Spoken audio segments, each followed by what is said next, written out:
I told the team today that I informed the club during the week after the game in Paris I'd like to terminate my contract at the end of the season. Well, let's welcome in, shall we, Jan Aage, Fjortoft. Jan, you've been reporting this story for the last couple of weeks now. Yeah, and I've always said that this is more a blame game than a power battle, because Salihamidzic, the head of sport, and Hans Flick, the coach, they are more like having this game, who to blame, when Hansi Flick says, I really want the German national team.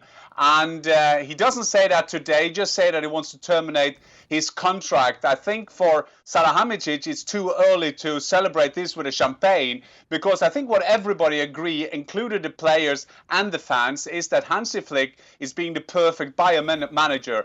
It's hard to find that manager. In the past, it's only been Hitzfeld, Jupp Heynckes being that perfect Bayern manager. He's won everything, but now that the job is coming up, well, remember, he was the assistant coach of the German national team from 06 till 14. He won the World Cup with Germany, and so this put Bayern in a difficult position as well, because I think they will end up having to terminate the contract. And who will they take? And well, Nagelsmann is the first candidate. Everybody speaks about him, but at Leipzig they say no, we won't let him go. He doesn't have a clause in his contract, and I think that the big loser in this battle will be Bayern Munich, because this is the only way they can be stopped, is that they appoint the wrong coach, and we've seen that in the past. Right, so many things to dissect from what you've just said, Jan. Let's start, shall we, with Hansi Flick's mindset.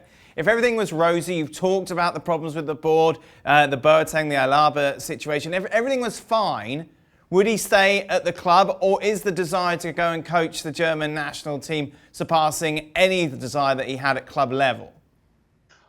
I think it's a lot of mixed emotions. Hansi Flick is not a player. Hansi Flick is one of those guys who just want to do his job. Of course, he knows the signal he will set, but there have been a lot of things. I mean, I think this whole thing about going to Bayern and want to decide which players you're going to sign, he knew what he signed up for, because Hansi Flick knows the Bayern culture. He's been there. He knows the tradition there. But there have been too many things about Salihamidzic that he didn't agree on.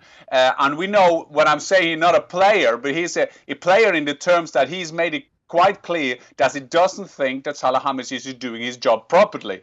And when we have had reports from inside saying that the club, meaning Salihamidzic, they want these new signings to be played, and not playing a Boateng that will be leaving in the summer, Alaba who will be leaving in the summer. Why don't you play Hernandez, who cost us 75 million euro? And a coach like Hansi Flick, he will never accept that. And then when Joachim Löw said, I want to leave, I'm going to leave in the summer, there was like an opening for him to leave this. He's not been there for a long time. So this is big news, because for Bayern Munich, so powerful. This is the only thing that can hurt them.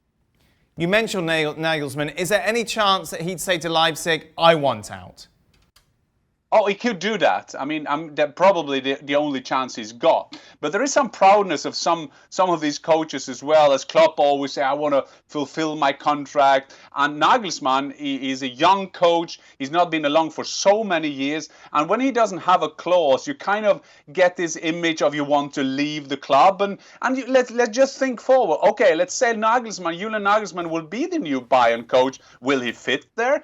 Will he fit with Ole Kahn, who is powerful? Uli Hoeneß is just around. Karl-Heinz Rummenigge, Salihamidzic. You have to be powerful to survive at Bayern, and we've seen that before from all great football personalities who Jürgen Klinsmann, who knew the Bayern culture, Niko Kovac, who knew the Bayern culture. They didn't survive. So it's a tough decision. And will he sacrifice everything he has at Leipzig to go all in to come to Bayern? Well, I doubt it. But this is a big job for every German. So there could be a chance for them. Give me some alternatives, Jan. Wow, I saw Allegri was linked to the club. I can't see that happening. Bayern has had a tradition, the last appointments to, after Ancelotti, they have said we need someone to speak German. So not many around. Rangnick will, of course, he's been linked to every club now, including the national coach of Greenland, I think. So he will probably be mentioned. But they will go internally in Germany. So it's going to be interesting to see who will be the candidates. Jan, on their performance performance today, as I mentioned at the top. Great game. Musiala, who there is so much hype and excitement about stepping up. Well, it's unbelievable. You just think that he's the youngest player who have ever scored 6 goals in the Bundesliga, youngest Bayern player, and so on, breaking all kind of records. And I think it was brilliant today. And the way it's nearly a trademark of his is when he scored the goals, he's just dancing around, scoring the goals. 2 goals today. And as you said, Dan, this was a great game. And Wolfsburg haven't lost at home this year. And it just shows you, without Goretzka, without Gnabry, without Lewandowski, they're still able to go to Wolfsburg, the 3rd best team in the Bundesliga, and win there. But it was great entertainment for football. It was great to see Weghorst scoring a typical number 9 goal-getter goal that he's done all this year. But again, you just felt that Bayern did just enough to get those 3 points. And after RB Leipzig's 1 point yesterday, it seems like he's ready to, if they're allowed, to celebrate on the Rathausplatz in Germany. Well, thank you very much for watching ESPN on YouTube. For more sports highlights and analysis, be sure to download the ESPN app. And for live streaming, premium content, and let's not forget as well, ESPN FC 7 days a week. Subscribe to ESPN Plus.